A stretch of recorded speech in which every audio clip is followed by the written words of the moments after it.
If there has been one ray of sunshine piercing the COVID-19 inspired gloom in recent months, surely that ray has been shining upon the renewable energy industry.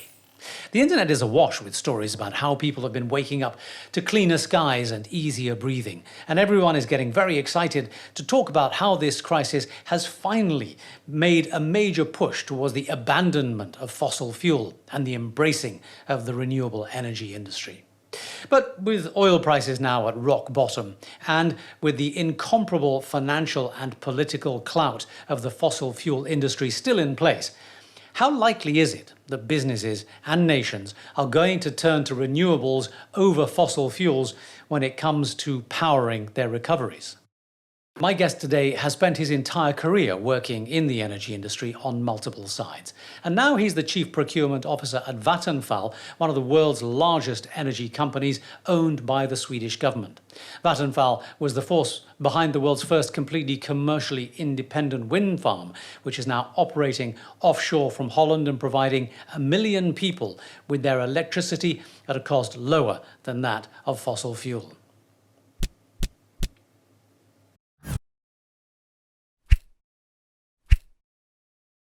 Is this now the tipping point for renewable energy to take over from fossil fuels as our power source of the future?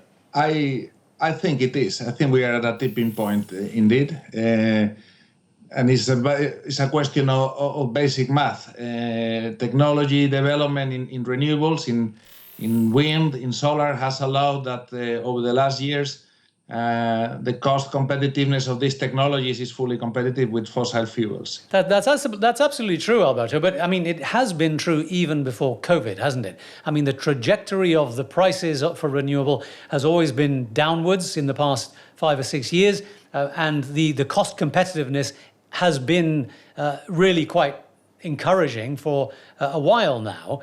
And yet it's the mindset, it's the traditional infrastructure that we deal with, both in terms of the hardware of energy production and in terms of the political infrastructure and attitudes that we face, that have been the problem. So even though the costs and the finances may look good, do you really think we've reached the point where the impetus is there to make that switch? Indeed, I fully agree with you that sometimes mindsets progress more slowly than technologies. And mindsets are important here because energy is a thing that affects all society. Everybody has a view on it. But if you have a look, as a proxy for the future, you could look at CEOs and their investment decisions, right? If you go into automotive, now big boss in an automotive company is making investment decisions in gasoline or diesel technology anymore. They're putting nearly 100% of their R&D budgets into electrified mobility.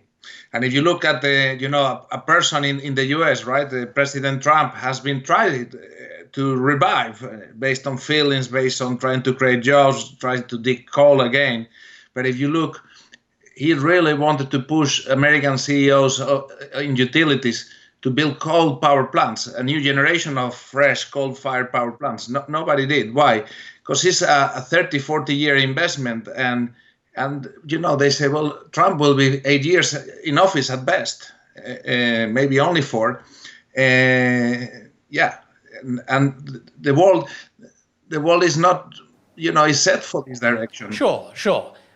But look, let me play devil's advocate for a short while longer, because so much of the opinion is positive that I just want to balance it out with just a few of those niggles. And you bring up Trump. Now, he may well be in place for another 4 years, by which time, hopefully the whole COVID thing will be over, by which time all his efforts to raise the oil prices once again and make that industry slightly more competitive will have been going on for an extra 4 years, right? Everything that Trump has done has been in support of the fossil fuel industry and actively trying to suppress the renewable energy industry. So the United States situation is one particular worrying aspect. But I want to also bring up what's happening in Asia. A number of the national oil companies in Asia have been recommitting themselves to their investment budgets in fossil fuels for 2020. And we saw Petronas raising a huge amount of money on a bond issue only very recently. which everybody was very enthusiastic to subscribe to. So again, I'm just wondering whether the status quo of investment and planning has really been derailed. As I said, these industries have inertia. This balance sheet, energy systems are built on the very long run, and a tipping point doesn't mean that you will see all investments go to zero in fossil fuels in the future. No, there's still a strong demand to the extent that the world is growing. There'll be demand for that. Yeah, and that's a fair point, and that actually leads well into the next argument in a sense, but because the time frame of the whole business of the whole transition is the key one. So one thing that a lot of the oil companies have been arguing is, look, we're not going to get 100% renewable energy within the next couple of weeks or months or even years. So the place for fossil fuels will always be there. And so within the context of where we are now, that is still a reality, isn't it?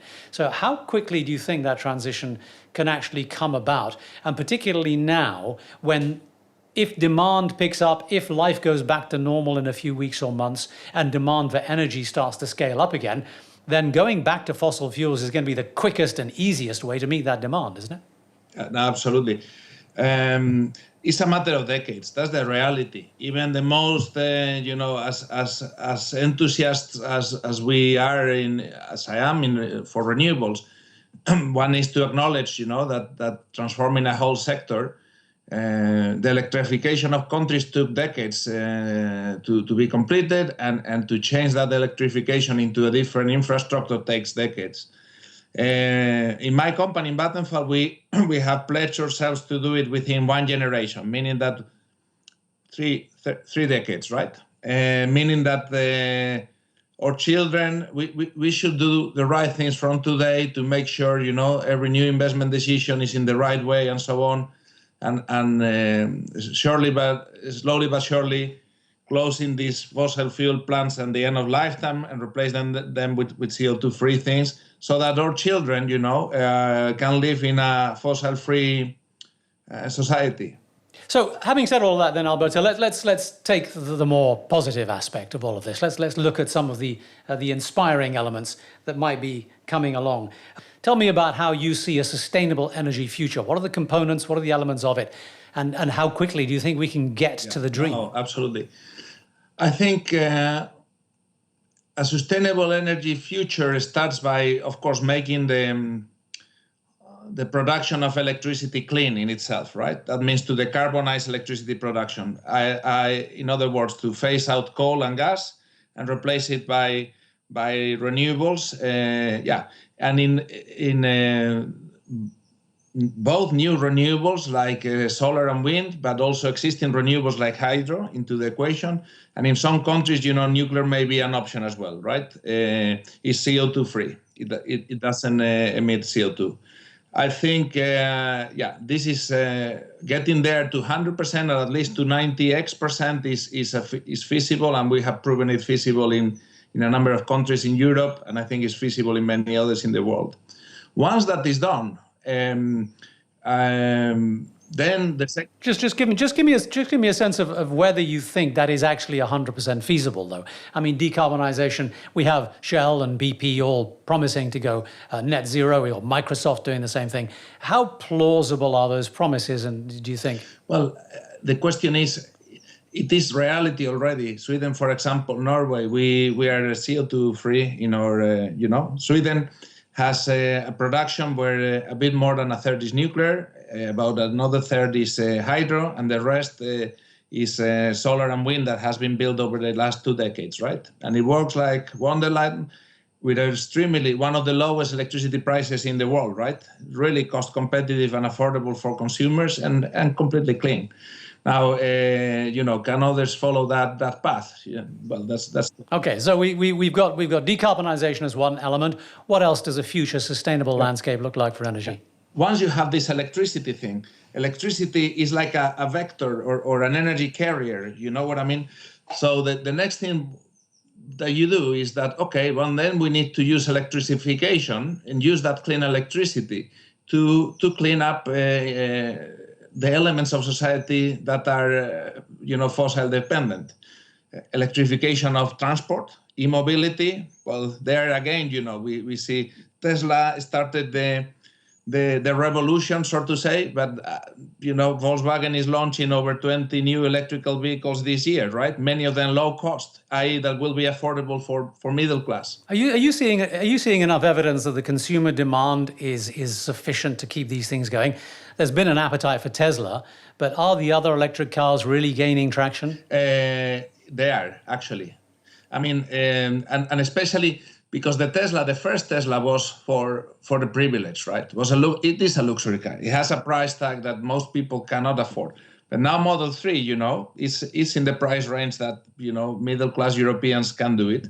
I can tell you now, as we speak in Sweden, 1 out of 3 new registers of cars is electric.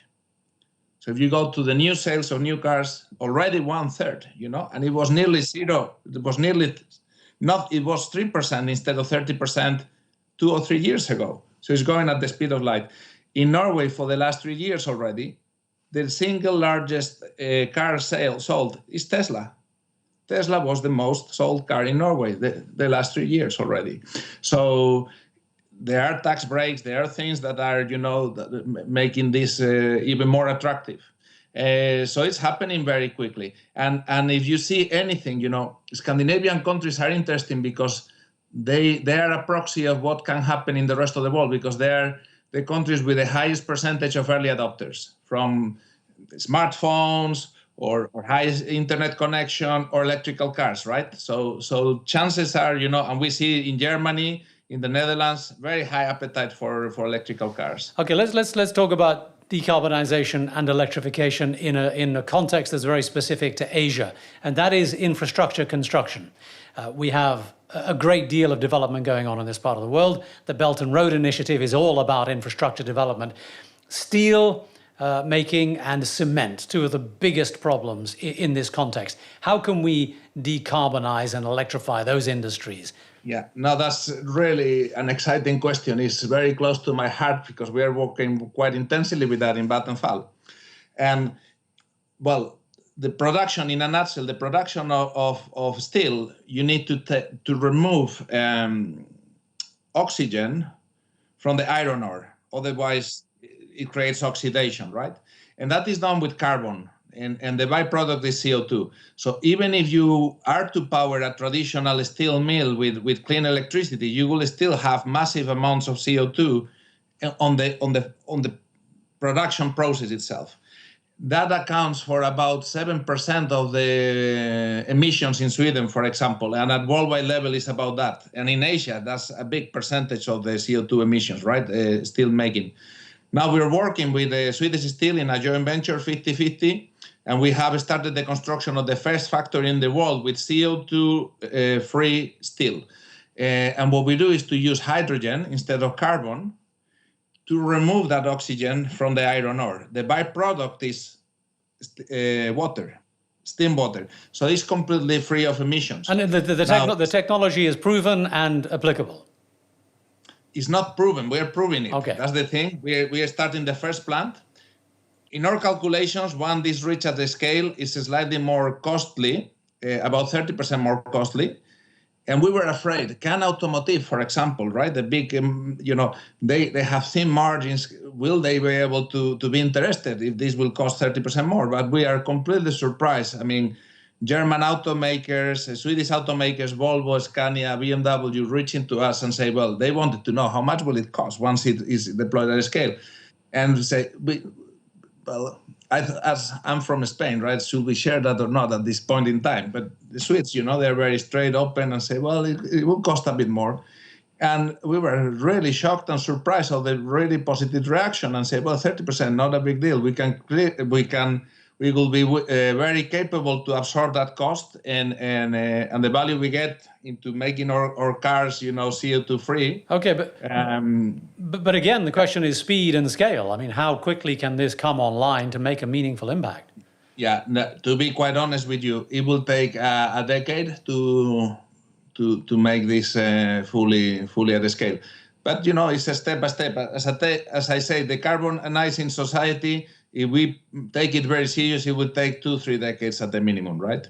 And cement, I just talk about cement. That's a big, 6, 7, 8% of the CO2 emissions worldwide, and much of it coming from Asia is from the manufacturing of cement. There we are already on the paper with a joint venture called Cementa. We have put on laboratory already a chemical reaction that use a different chemistry that is CO2 free already. So we are started already to try to say, well, how will a manufacturing process for this kind of CO2 free cement will look like? Okay. Yeah. So we've talked about those elements. Let's talk about distribution of the electricity that we're now making. How do you think that system is going to change, and how are you seeing it changing now? That's. I think this is I call it the mother network. You know, the network is the mother, is the element that is bringing all in making everything work, right? From production till consumption is the thing that this mother network is a little bit stressed, to be quite frank, because the electricity networks were originally engineered to transport electricity from big centralized power plants. A few, typically in a country, you could power a country with 100 power plants, sometimes even less, and then into the cities and so on. Now what we see is an explosion, of renewables, decentralized production, solar production in the roofs of people, which is coming, so to say, in the opposite direction, right? And locally, and it's not predictable because it is predictable, but it's not manageable. You cannot create production of solar during night, right? When it's not windy, you don't have this anymore. So it's intermittent. It goes up and down. It's decentralized and spread in the network, and that is something completely new for electricity networks. So it's creating stability challenges and so on. So, well, can we solve them? Yes, we are solving them successfully, but we need to keep the pace of investing not only in network capacity, but especially in the smartness of these networks, right? We talk about the smart networks. It's a buzzword, but we need to go from this buzzword to build up really cognitive networks. I call them plexigrids. It's a network that has a nervous system that allows to feel every element and that adjusts automatically. In a sense, if you think of a mobile telecom network, it's already a plexi network. It has that digitalization in it. So is it sort of an Internet of Things for the energy sector, as it were? Exactly, precisely. But is that part of the development keeping up with the kind of technology and developments that you've been talking about? It's an absolutely must. It's a catalyzer, it's an enabler. Without that in place, you won't be able to integrate all this intermittent renewable electricity. You won't be able to cope with peak load of electric car charging, which is tremendous. When you plug the car to charge, there is a peak of current that needs to be managed. So it's an absolutely prerequisite as part of this transformation to. But is it happening? It is happening, absolutely. Okay. It is absolutely. Well, I can tell you in what the developments are happening. Asia is investing and doing pilots of smart networks all over the place. China is doing very, very intensively. In Europe, there are now European directives already coming that will basically set the scene for more or less making compulsory for network operators to transform their networks into plexi networks, right? Into plexi grids, into these kind of digital networks with demand response. Demand response is the ability to manage the consumption pattern, make it flexible. For example, your car, you don't need to charge it 7 o'clock when you get home. You can charge it 1 or 2 o'clock in the night. You don't care as long as it is fully charged next day in the morning. So those kind of elements. And this is what these European directives are making sure that the investments will be there in place to make these networks truly smart. All right. Let me finish off by going back to one of the questions we sort of touched on earlier on, and that is the necessary change in mindset. There's been a lot of debate in the sustainability world, not just in energy sector, but in general terms, as to where the leadership should come from. And the corporations tend to say, well, if the customers aren't demand it, we're not going to supply it, and vice versa. The consumers say, we don't have the product available. If it was there, we would buy it. In the energy sector, do you think that what is necessary is leadership from governments?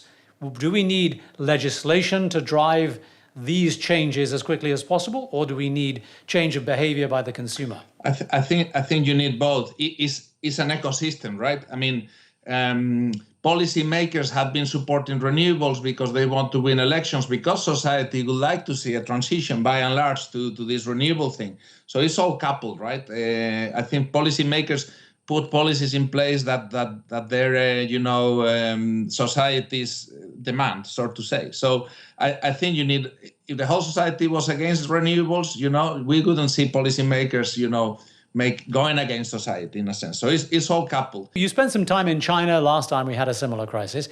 China's a great example of this very conundrum, because they are at once seen to be leading in the renewable energy space, particularly in fabrication of solar panels and that kind of stuff. But they also, in some cases, are being accused of driving the demand for for non-renewable energies, for firing coal power and investing in the wrong kind of energy. Tell me what you saw in China during the last crisis of faith in this context, and where do you think that leadership is going? Yeah, well, I think I had the privilege to be living in China from 2004 till 2009. So through the Olympics, China, when they were hosting the Olympics in Beijing, but also through the financial crisis. And basically China had one thing that because the capital market, the financial system was relatively protected from these toxic mortgages and credit default swaps and all this. Nearly 100% of the Chinese stimulus package went into real assets, not to bail out banks that were bankrupt, but it found a way. And it was amazing, because over the course of 36 months, they built from scratch the largest high-speed train system in the world, taking over Japan, right? I mean, the speed of things in China is simply... and at the same time, they went from being one of the largest renewable markets, because they are big, to the indisputable #1 in renewables worldwide, right? It all happened so quickly. And I think they don't regret that move for a second. It was it kept the economy going at a time when exports, because, since US and Europe, we were dealing with problems. Imports from China went down, so exports were suffering. So they needed to create a domestic stimulus package. It worked very well. They they kept unemployment very well in a healthy level through the crisis. And after the crisis, so you're saying that the government is committed to the renewable path, even though it's keeping one foot, I guess, by necessity, in the fossil fuel camp. Yeah, no, absolutely. But the trend is changing. I mean, every $100, they still, they are not deploying, they have not been deploying renewable energy fast enough, even though they have more and more capacity every year to make 100% to cover 100% of the increase of demand. So they still need to do some fossil fuel stuff, but it's less and less and less. If you look at the trend, it's more and more investment in renewables, less and less investment in fossil fuels. That's there in the statistics. You just need to download them and have a look. So the path for China, I think, is set. The last word I wanted to say about this is, after the crisis, what they were left with, we have a fantastic train system now, fast, smart, CO2 free. We have now all this renewable energy capacity powered, which with a cost of nearly zero to produce electricity, clean. I mean,